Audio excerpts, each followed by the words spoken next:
mindfulness, what comes to mind is like I'm fully there. I'm fully attentive, right? My mind is fully there. I don't know, is that word, is this word already, was the word mindfulness existed before? Yeah, centuries ago. Okay. And does it have the connotation of being attentive? Or? I'm not sure. I can't remember. I think it was some French. I can't remember. That was an origin. Okay. All right. So it probably had originally slightly different meaning than it has now, or has in this particular context, I suppose. But when I hear this word, to me, like the mind is fully there, right? Being fully there. So attentiveness again. That's actually not what mindfulness means in the Tibetan Buddhist tradition. Does anyone know what it means in the Tibetan Buddhist tradition? And not just, also in the Theravada tradition. According to Buddha Gosha, who was a great commentator of the Theravada scriptures, Theravada scriptures, what does the word actually mean? Mindfulness. Yeah, recollection, to remember. To remember. Okay? So that's not what we associate with recollection. What are you talking about? Memory? Memory is attentive. I mean, that seems too simple. Okay. And that seems to also be really weird when we talk about being in the present. Wait a minute. Being in the present, but remembering? There seems to be a contradiction here. Being in the present means you perceive what's right now. Whereas memory implies you perceive that which has already happened. Pardon? The minute that you put your attention on something now, look, there's the philosopher. Yes, Vada is absolutely right. You're right. And we come to that. We'll come to that. It's true. It's true, but there is still that kind of notion, our understanding of mindfulness is oftentimes this alertness, basically, that attentiveness, which, like I said, is actually a different mental function altogether. So they have to be explained. Mindfulness has to be explained in the context of alertness and introspection. All right. But anyway, so what is mindfulness? Firstly, what does it really mean? I already said, of a sense consciousness versus a mental consciousness, it's a mental consciousness. Okay. Secondly, it's described as a mental function. The Tibetan word for that is that which arises from mind, or the English translation is mental factor. But basically, so those are just the etymology of the word mental function. It's a particular type of awareness which we distinguish that from other types of awareness from the point of view of its function, its main function. Okay. So where do you find it mentioned? Well, in the Theravada tradition, it's very strongly one of the sutras. Also, His Holiness the Dalai Lama describes the Theravada tradition as the Pali tradition. Pali tradition, from the point of view of the language that is mainly used as the language that conveys the sutras, the commentaries, and so forth. So the Pali tradition. Anyway, so basically, according to the Theravada, the Pali tradition, you have the Satipatthana Sutra, a sutra that basically talks about mindfulness, in particular 4 types of mindfulness, 4 close placements of mindfulness, with them being slightly different to the explanation you find in the Mahayana. So in the Mahayana tradition, the 4 close placements of mindfulness are slightly different to the 4 close placements of mindfulness according to the Pali or Theravada tradition. Okay. Now in the Satipatthana Sutra, there's this very famous kind of line that describes mindfulness in the beginning. So just to give you those lines, this is the direct path, monks or practitioners, for the purification of beings, for overcoming of sorrow and lamentation, for overcoming of suffering and grief, for reaching the authentic path, for realization of nirvana, namely the 4 close applications or 4 close placements of mindfulness. So that's the direct path. It's not the only path, but direct path in the sense it's what you'd need. it's not like you indirectly every now and then you need some mindfulness. No, it's one of those types of awareness you need at all times. So any practice you do, you need mindfulness with that practice. If it's lacking, the quality of your practice is lacking. Okay? So therefore it's the direct path. In a sense, it's not like you, like I said, like direct versus indirect. Oh, indirectly it's beneficial. No, it's directly beneficial in whatever you do. All right. So it's a direct path because it leads you directly to liberation or enlightenment. And then when we talk about mindfulness, well, the definition as it's given, there are two sources usually in the Pali tradition, in the Theravada tradition. So one was given by Nagasena. Neden Luide, in Tibetan, Neden Luide. Actually, I'm using a word, I use the Tibetan word because it means the Tibetan tradition knows about it. Because Buddha Gosha, I looked it up in so many different places. I know the word Buddha in Tibetan is Sangye, Gosha is young, but there's no Sangye yang anywhere in the Tibetan tradition. So he's not noted, or if he is, then definitely not in the more known text. So nowadays, with Tibetan, if you have Tibetan writing, you can actually Google a lot. You find a lot, as I've noticed. So I Googled Sangye yang, Sangye kyang, it's a different person, Buddha Palita, but Sangye yang, Buddha Gosha, not mentioned in, as far as I know, in the mainstream kind of texts. But nonetheless, he was a great Pali, a great scholar of the Pali tradition. But then also Nagasena. Nagasena is mentioned. Nagasena is a person known in the Tibetan Buddhist tradition because he's considered to be one of the 16 arhats. Nagasena. So they talk about the 16 arhats, and he's mentioned as one of them, Nagasena. Whether it's the same person, I don't know, but the name is definitely mentioned. It's one of the, like I said, the 16 arhats. But basically, the tradition of the Nagasena I'm talking about here was an Indian Buddhist monk who lived around 150 BC. And he debated apparently with an Indo-Greek king of northwestern India. And as a part of their debate, there's a text, Nagasena Bhikkhu Sutra, as it's called. But anyway, all that just to give you some, to be able to place him historically to some degree. But Nagasena, basically, what's most important is that he defined mindfulness. He described mindfulness. So what he said was, mindfulness means attending closely to what is occurring in the mind and body. It's that which attends closely. So you have the close placement of mindfulness here. So here, this explanation seems to be saying mindfulness and close placement of mindfulness are the same. Which I said earlier, they're different, but basically in the Mahayana tradition, they're explained slightly differently. Okay, so attending closely to what occurs in the mind and body.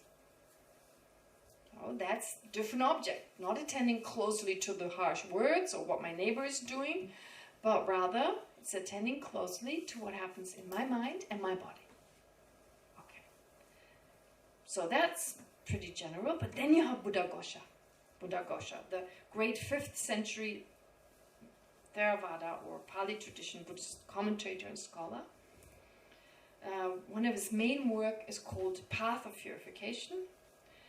Anyway, so in this extraordinary text, this path of purification, he says, and this is very close to the Mahayana tradition, the Tibetan Mahayana explanation. So, by means of it, which is mindfulness, other mental states remember, or it itself remembers. So, remembrance, it comes in here. It's the faculty of remembrance. Or it is simply just remembering, he says. Thus, it is mindfulness. So what does Buddha Gosha convey here? He describes mindfulness as a recollection, as a remembering. Okay. And then he goes on to say, its characteristic is not to be scattered. It's not to be scattered. So to remember, to recollect, and not to be scattered. Because usually when we're when we're grasping or we have aversion, yeah, we're very much focused on the object of aversion, etc. But when we let go of those objects, when we just basically let go of the objects of attachment, etc., which happens when you're mindful, well, our mind starts to space out. It gets scattered. But here, mindfulness is a recollection in such a way that it does not allow the mind to get scattered. Okay, that's one characteristic. Another one. And then he goes on to say, its basis is strong noting, is strong attentiveness, or its basis is alertness. Here you go. So it's not just a recollection, but it's based on another mental function described as alertness. Okay. And then he says, it should be seen as like a post, like a guard, due to its states of being firmly set on the object, and as like a gatekeeper, because it guards the gate of the eye and so on. Now that's introspection. So you have another mental factor, introspection, guarding. So basically you have alertness, you have this function of recollecting, of remembrance, and then introspection. Introspection, am I remembering? Am I alert? Like the guard, the little spy. Okay? So, you're alertive, you're attentive, alert or attentive. That's that function. You remember to be alert and attentive. And then you have a little spy, you have introspection that checks whether you're doing it. So that actually, when you do the practice of mindfulness, and we do it to complete this session, it's not 40 minutes, it's not 20 minutes to 10, right? No. Okay, it's just still summertime. Okay, now, basically you need those three. You need those three. Okay. And it's so beautiful. What Buddha Gosha says is basically the same as you find in the Mahayana tradition. The Mahayana tradition is based on the explanation found by someone called Asanga, Pawatome or Asanga, a 4th, 5th century great master. If you know about Tibetan Buddhism, you've heard his name. The good thing about Tibetan Buddhism, you don't need to know that many names. Over a period of, 1,000 years, it's actually relatively few. 17 Panditas was their names, and not all names have the same importance. So Asanga is just one of those 17 great Panditas. So it's a little overwhelming if you're new to this, but basically I think it's relatively few names that you need to know. But the Sangha is important. The Sangha is very important for many reasons, but one reason here is that he set forth a text on Abhidharma, or on wisdom if you like, presenting phenomenology, basically different ideas in Buddhism, different awarenesses, how they're defined, different states of mind, what are their definitions, what are the different realms, etc. So there's a particular text, in English it's often described as phenomenology. It talks about, it mentions briefly points such as, love, compassion, the path, etc. But even more importantly, all these other different ideas and concepts that make the idea of Buddhism complete, he mentions them briefly. So in particular, the different mental factors, the different types of mental function, the most important ones, 51 of them. So he describes those, he defines them, and as part of that, mindfulness and alertness are part of those mental factors. Introspection is not. Introspection is not part of the 51 mental factors. Only non-introspection is. Non-introspection, Shishin Meba, or non-introspection, that... Do you have a question? No, I'm scratching. You're just scratching, okay. So, therefore, Asanga, so as part of the explanation of mental functions, he also describes mindfulness. Okay, so, what does he say about mindfulness? He says, well, in one passage he says, mindfulness and introspection are taught, for the first prevents the attention from straying from the meditative object, and the second recognizes that the attention is straying. Right? So you have attention or alertness, attention and alertness. Mindfulness keeps that alertness, keeps on the object, whereas introspection is checking whether that's still taking place. So that's one thing he says. And then, what is the Hebrew for alertness? Berichut. Berichut. Oh. Okay. All right. And then that's alertness. What's introspection in Hebrew?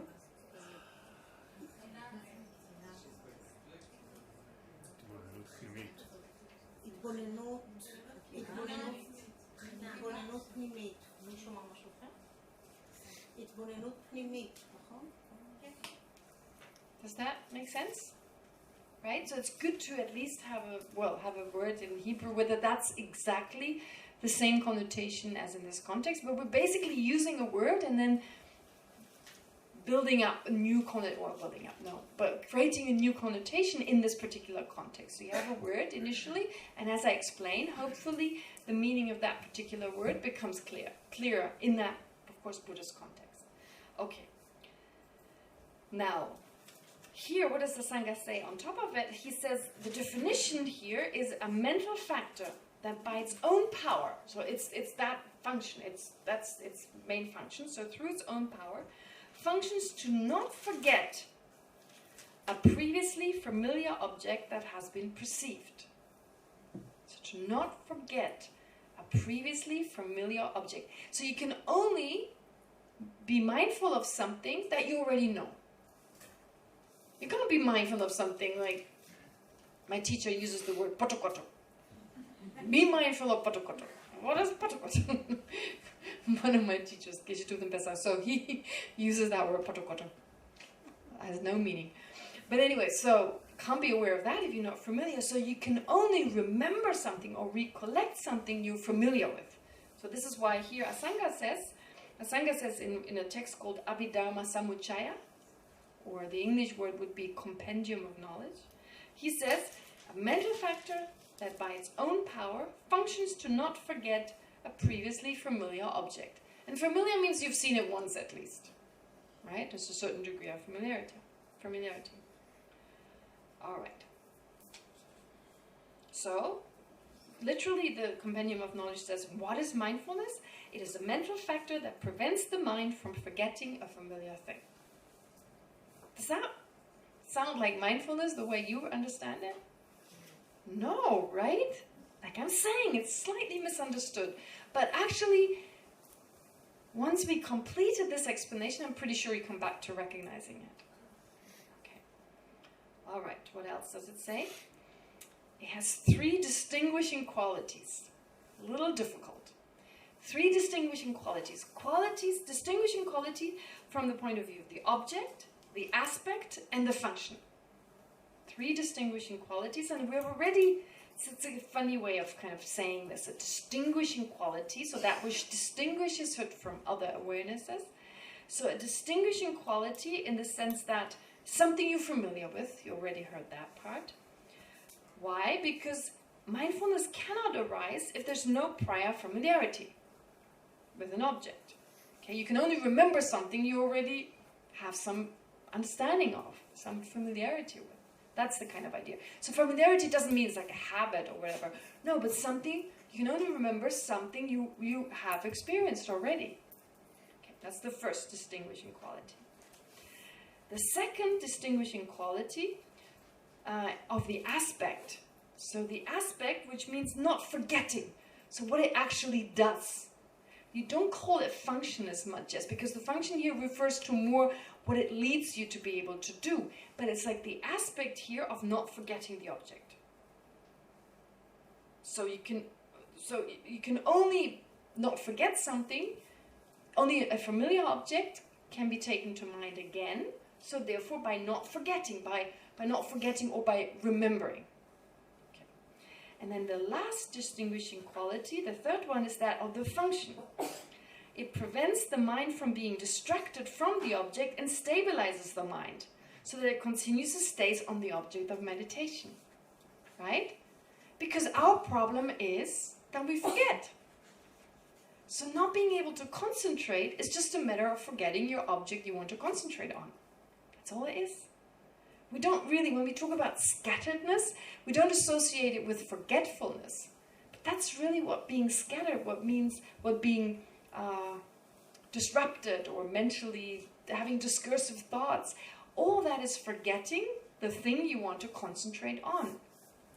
Right? You forget and then all sorts of things arise. And before you know, half an hour has passed.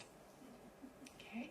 So here, therefore, the function is, the resultant function, so what not forgetting what it helps you to do, it prevents the mind from being distracted from the object and stabilizes the mind so that it continuously stays on the object of meditation. It is because of that, since the mind will become increasingly stable, independence on mindfulness with these qualities, so therefore the distinguishing quality of the function is called non-distraction. Right? So here it takes us already closer to this idea we have about mindfulness. You're able to stay with one object. Right? Okay. So, therefore, it makes the mind more focused. If you're able to recollect in each moment, I stay with the breathing, I stay with the breathing, I stay with the breathing. No, it doesn't matter if someone is shouting outside, I stay with the breathing. So it's basically mindfulness keeps you on the object. Breathing, take the simplest type of, well, not simplest, not easiest, but the simplest in the sense of like, it's the most basic. That's usually what we start off doing, focusing on the breathing. Okay? So, the three distinguishing qualities, the quality of the object, distinguishing quality of the object, the distinguishing quality of the aspect, and the distinguishing quality of the function. If you focus on the breathing, who's not familiar with breathing? Right? We're all familiar with breathing. We're all familiar with in and out. Okay? So if you're familiar with that. Secondly, you're not forgetting. Breathing. It's nothing else, just breathing. And as a result of that, you stabilize the mind. Because whatever you do with the mind, it gets used to it. It gets used to it. It gets used to it. It's just like your muscle. You know, certain movements, after a while, what do you call it? Muscle memory. So likewise here, whatever you do with the mind, if you focus the mind for long periods of time, then it starts to be able to do that. It stays with the object. It doesn't go, it's not scattered. We're used to right now to being scattered, thinking here, thinking there, going there, not being able to focus. And like I said, the reason for, in the 21st century, we all suffer from ADHD is because the world is so fast, the movies are so fast, everything is faster, the internet is faster. So it's like, very quickly we can move from one thing to the next, but so therefore we do the same mentally. We're much more scattered because we're not able, I mean, watch your movies from the 30s, it's like, same bird for 5 seconds, right? So basically, we have this habit now to go back and forth, and we're not able to stay with one object, whereas mindfulness creates that ability to not forget the object, to stay with the object. And doing that as a side effect, if you like, you become stable, the mind becomes stable, because it's just one object, so you become more concentrated. Does that make sense? Okay, so you have these distinguishing, these distinguishing qualities. All right, so this is how Asanga explains it. So let me just, one more time, say again what Asanga said. So he says it's basically a mental factor that prevents the mind from forgetting a familiar object. Okay? And he describes 3 distinguishing qualities, which is the object, a familiar object, something we're familiar with. It has the aspect of not forgetting and the function of stabilizing the mind. Okay. All right. Okay. Then there is this discussion you find also in some of the texts, in some commentary on a text called the Abhidharma Kosha, which is by Asanga's half-brother, Vasubandhu. He wrote a text called the Abhidharma Kosha. Never mind if those names are confusing, what they say is important. So they say here that mindfulness can also be non-virtuous. So there's discussion on that. How do you define mindfulness? Does it only refer to a positive type of mind, or can it also refer to a negative type of mind? I mean, basically the way it is described as a positive type of mind, but I previously when I talked about being obsessive about the injury and so forth, in a sense, the function is there, right? The function is there. I'm not sure it really stabilizes the mind. But not the function, I shouldn't say the function. The aspect of not forgetting, that is there. But the function of stabilizing, because it does give rise to other afflictions, like gives rise to anger, etc. And that, by definition, does not stabilize the mind. So it's questionable. It's questionable whether it really, this negative type of not forgetting is really, does satisfy the definition of mindfulness as it's meant here. So it would be something you could debate on. Okay? And we debate on it only for the purpose of understanding it better. Right. Anyway, so this is mentioned in a commentary on the Abhidharmakosha. And then others would disagree and say, no, it's not the same. It's actually a virtuous type of mind. All right. And then there are other commentaries, never mind now, but they talk about different divisions. So mindfulness of the thoughts of the mind, mindfulness of the body, and mindfulness of the speech. Right? That makes perfect sense. How do we communicate with the world? Through body, speech, and mind. So in fact, in Tibetan, they are described as the three doors, which help us to access our environment. Mind, of course, the main door, speech, and body, right? Physical actions, gestures. In fact, when we talk to someone, I think I've been told it's 90% is gestures. How much you miss on the phone, right? Think about it. Anyway, okay, so therefore, being mindful of our gestures, being mindful of our speech, being mindful, of course, of the instigator, that which induces the gestures as well as speech, okay, or the body, physical actions. All right. So that's basically mindfulness, not forgetting. Okay. So Nagarjuna says, with mindfulness impaired, all qualities diminish. So very important for all qualities, but not on its own. Mindfulness on its own is not sufficient. Okay. Are you still with me? Yes. Okay. I know you had a long drive. I don't want to totally exhaust you. But just allow me to say a little bit, when did I start? 1:45. I've been talking for an hour now. Allow me to go on a little bit more, so to give you a fuller sense, hopefully, of what mindfulness is. And then we'll do some mindfulness itself. Okay. All right. Now, one thing. Now, mindfulness, we hear it's about recollection. Now, is there mindfulness, when we talk about the three times, past, present, and future, can you have mindfulness that is aware of the present? Of the past, it's very clear, it's a familiar object, but can you be mindfulness of the present? Can you be mindful of the present? Can you be mindful of the future? No, right?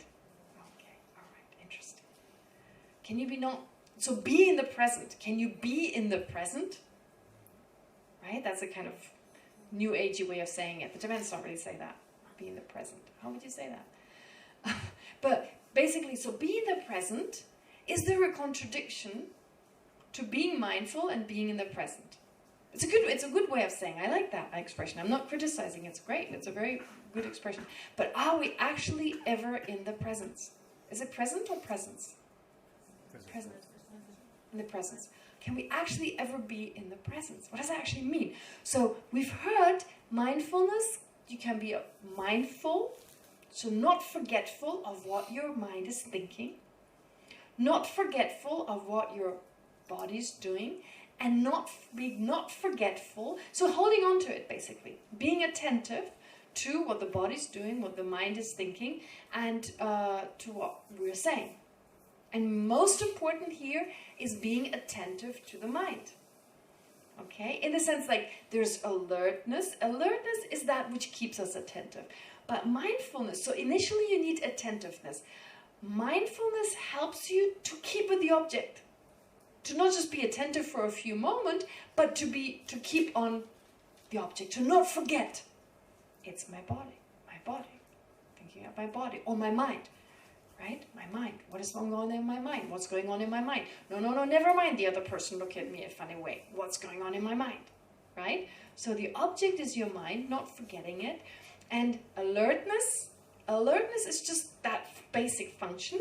But the alertness, if there was no mindfulness, you'd just be alert with regard to this object, and then there'd be a new object that you're alert about or attentive to.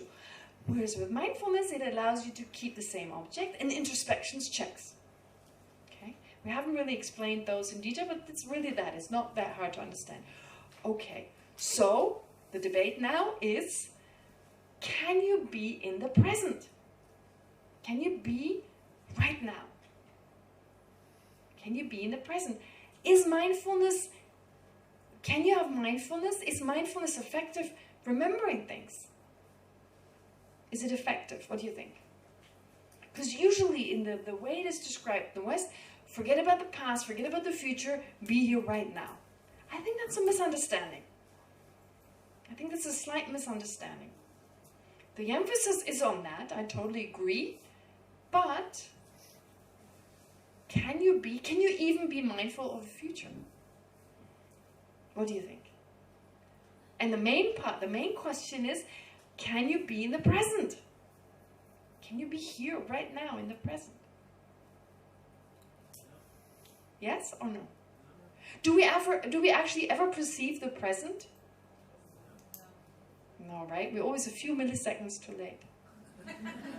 I mean, sense perception. It's a few milliseconds. What we perceive is already gone. It's a few milliseconds. It's not a big deal. It's not like hours and hours too late. But basically our sense perception. So again, very interesting. The original statement, we feel, we perceive reality, the object of reality. We're just a witness of what's going on around us, except we're a little late. A few milliseconds, I don't know, 10 milliseconds, whatever, however long it takes from, the photons to enter or to affect our retina and then the brain, whatever happens, and for the mind then to perceive color, shape, etc. So basically, we never perceive what's going on right now. But since it's close enough, we say, oh, I perceive what's going on right now. With mindfulness, it's exactly the same. If you become mindful of your own mind, you cannot be mindful of your own anger while the anger is there. You can't. You cannot have mindfulness simultaneous with anger.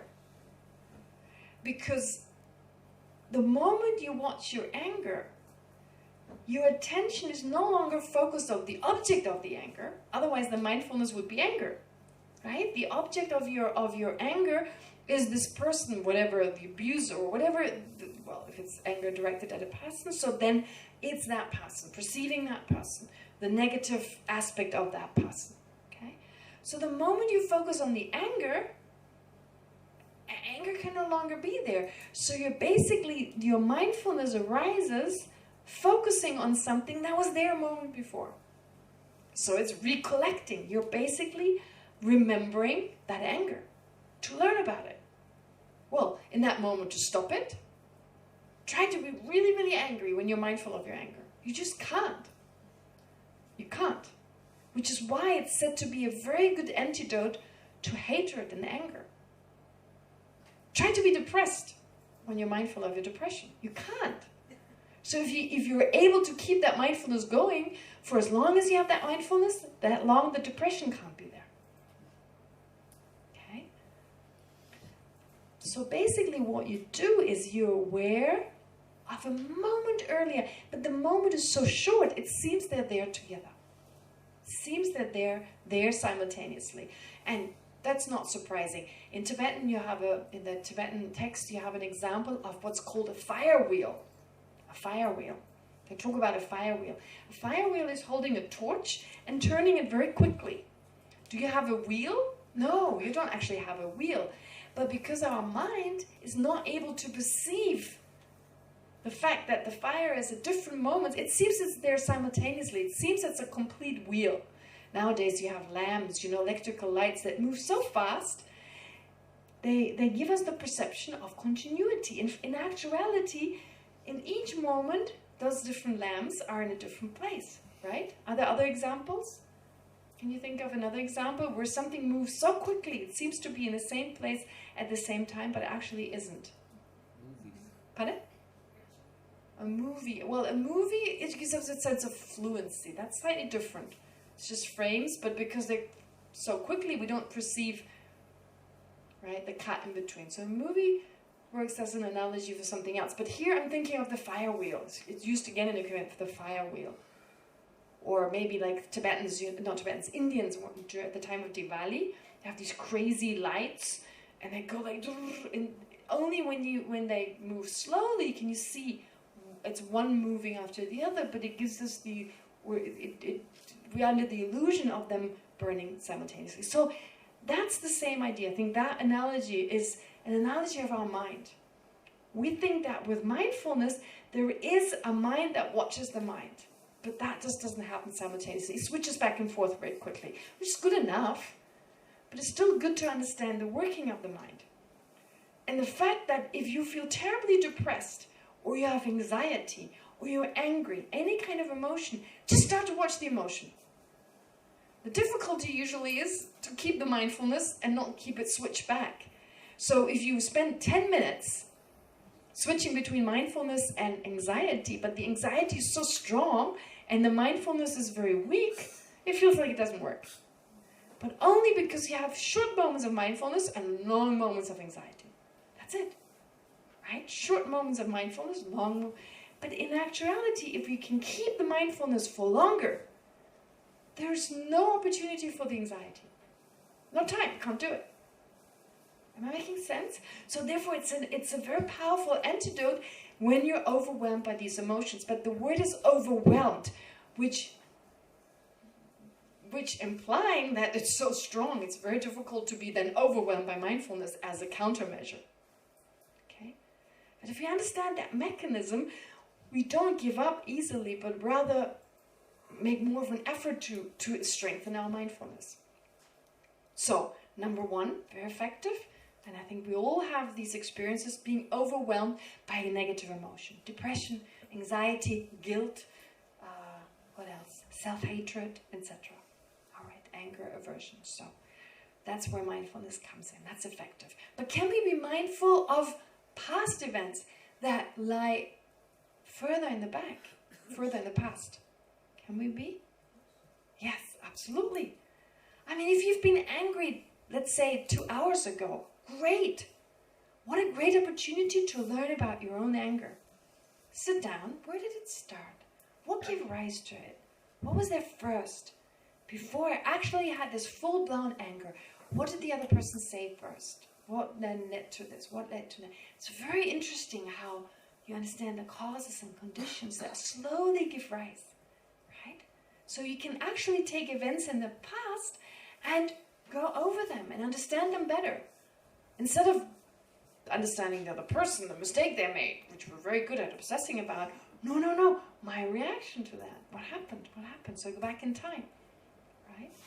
And there's even mindfulness of the future, kind of perspective kind of mindfulness, in the sense like, next time this guy is going to say such and such, my partner, which is usually, we're in these patterns, we have these patterns of like, he or she didn't take out the garbage, so therefore, and then she or she says, you always, you always, and we know we don't always. So anyway, there are these sentences that, really annoy us. So basically so to remember, next time he or she says so, remember being mindful of my own mind. So it's basically to remind ourselves in terms like as a mindfulness set towards the future. Am I making sense? So I remember next time this comes up, I'll be ready for it. I'll be ready. Instead of watching the other person, I'll watch my own mind. So you can actually have mindfulness directed at the 3 times. Past, almost present. It's not really the present, but kind of like close enough, which is still a retrospective kind of awareness. And then future in the sense of be ready. Remember in that moment to set your mind so that you remember to be alert in that moment, to be mindful of your own mind. So you set it. It's not really mindfulness, but it's like you set your mindfulness. It's like a perspective kind of mindfulness. So you have mindfulness in terms of the 3 times. Does that make sense? Does that help to get a better understanding of what this is about? And like I said earlier, so now just to say a few words about alertness. Like I said, alertness basically comes first. Alertness, apramada in Sanskrit, or in Tibetan, it's payu, which doesn't mean anything. Payu. I mean, yu means to have. Pa, I don't know what it means, right? So, anyway, payu. So, apramada in Sanskrit, or alertness, heedfulness, attentiveness. I don't know which word to use. I like the word alertness, being alert. So, sometimes it's described, if someone, they give this example in the text, what does it mean to be alert? If someone, let's say there's like a cruel person who tells you have to carry a container with oil. They use the word sesame oil, right? You put it on your head, and this person walking next to you's got a big sword and tells you that he's going to chop off your head if you spill 1 drop of oil. Imagine the alertness. Right? That kind of alertness. So you're so alert, you're so attentive to not dropping so that's what it's like, if your life is at stake, basically. So it's the analogy that's given. So you're so alert to walk carefully. So that's the type of mental function here. Being totally attentive, being totally alert of what's going on. Okay? So this is the example they use of the person with the spilling being in danger of spilling the oil. So it's considered to be a virtuous mental factor. A mental factor that is careful and attentive, with presence of mind, and is said to be a positive. Yeah, Asanga in his text Abhisamaya Samuchaya, Compendium of Knowledge, he says, what is alertness? Based on non-attachment, non-aversion, and non-confusion, and accompanied by diligence, it is what habituates the mind to virtuous factors. So it's an alertness, it's a positive state of mind. It's focused on something positive. It goes along with diligence, with kind of enthusiastic effort. Okay, it's not like, alert. No, it's like, alert.